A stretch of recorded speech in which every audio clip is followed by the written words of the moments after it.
So I thought this day is never gonna come, but it has. I've got a new version of Airpods, and it's obviously a clone, as you've sort of gathered from the description of this video.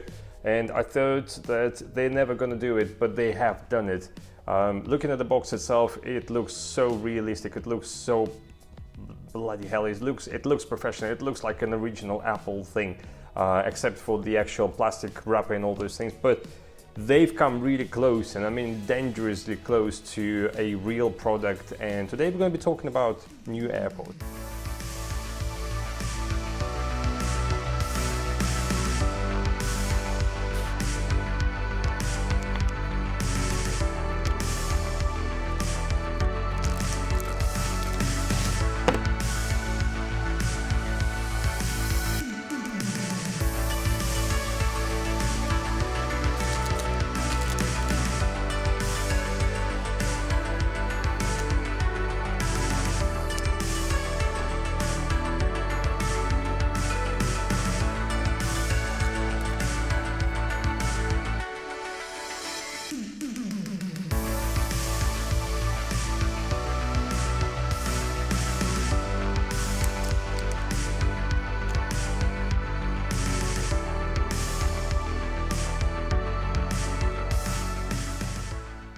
So what is so special about these AirPods of the third generation? Clearly, these are not originals, these are clones, and that's the reason why we're talking about them today.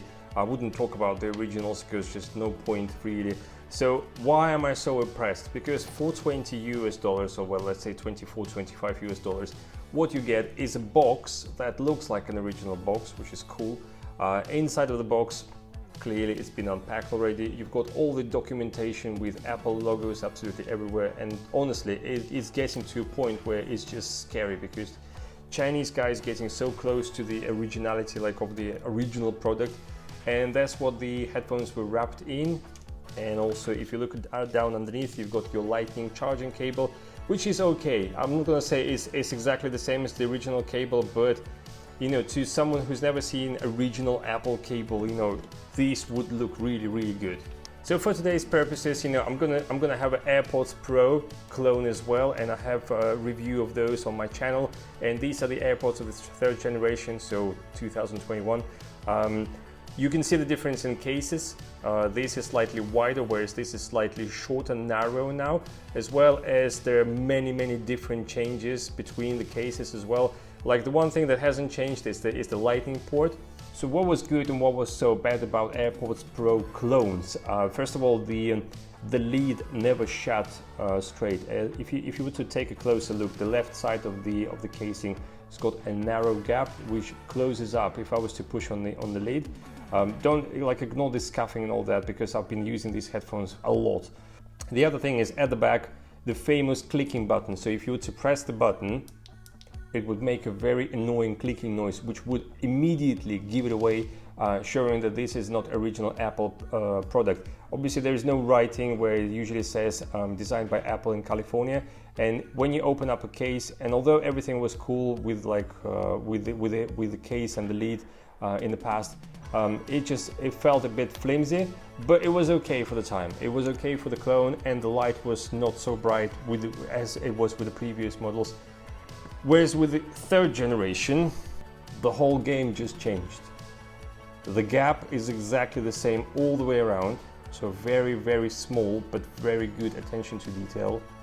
The back of the case, we can see the writing now, designed by Apple in California. Never used to be there. One major improvement, clicking button has gone. It's now got a soft touch click to it, which you cannot really hear, and it feels really good. When you open up a lid, it gets fixed up. It doesn't even move, like not a single movement. And underneath, just there, you've got some writing, you've got serial number, and you've got some more information. And that's what the headphone looks like. The headphones, they have AAC codec, first of all, and the battery will last for a good 3.5 to 4 hours, and you can recharge your headphones about 3 or 4 times, which basically means you can charge them once you can take them and chuck them in your pocket and you can be good to go for a couple of days. You'll be just fine. I do prefer the way the newer model sits. It's just cleaner. It just looks a lot cleaner compared to the older model where the gaps were more visible. Now the gaps are less visible, so there's going to be like less dust collecting inside. And you can see I put them both on the table. The lid on the previous model shuts down, whereas the newer model stays open. So there's a better hinge on the newer model. And I'm just going to demonstrate how the actual headphone looks like. Obviously the clear giveaway, the older generation had the silicone tip just there, which did provide an excellent passive like noise cancellation, whereas the newer one doesn't.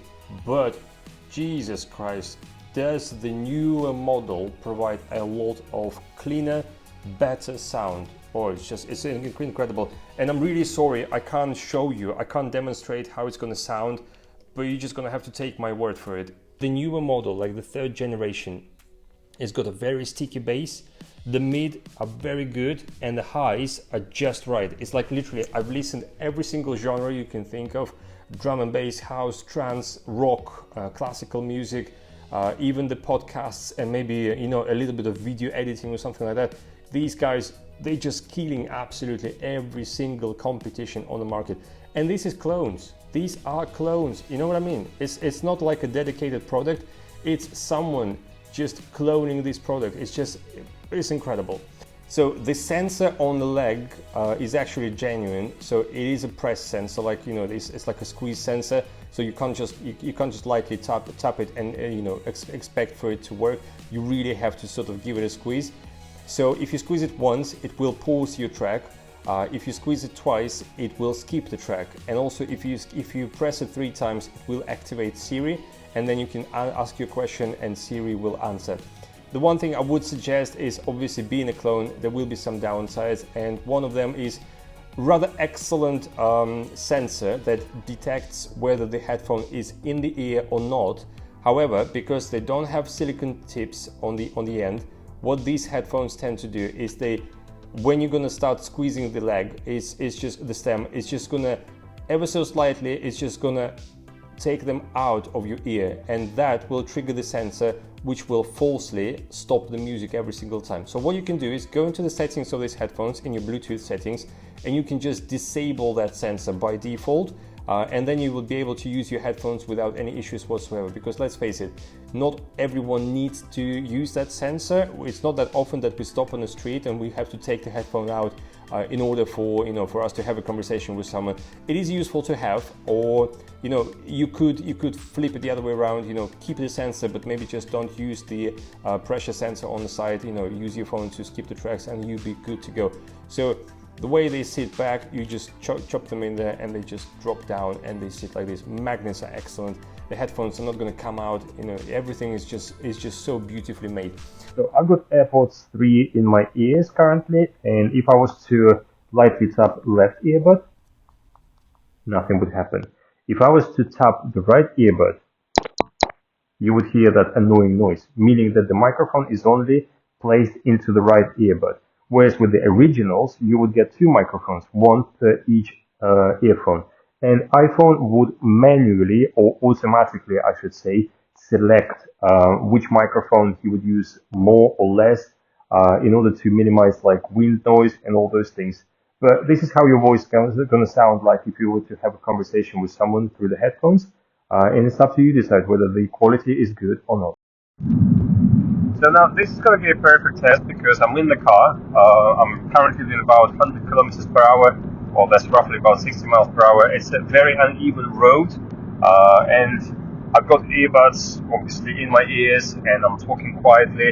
And this is Master 3, so it doesn't have the best sound insulation, and you will hear whoever is talking to you through these earbuds really well, like you would if you were to listen to them through the phone. However, that's how your voice is going to sound like if you were to talk to someone over the phone as well. So it's up to you clearly to decide whether this is good enough for you or not, whether you can use it for long conversations, maybe even some sort of over the phone meetings, maybe when you're going to be deciding what to do.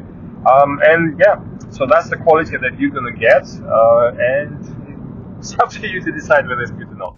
So just quickly to summarize today's video, really is, I can't fault this product at all. It's a great pair of headphones, and although it's a clone, they like 95% so close to real deal. And the biggest buy for me is the price, because these guys cost $20 plus, maybe 23, 24, whereas an original AirPods could cost up to all the way $350.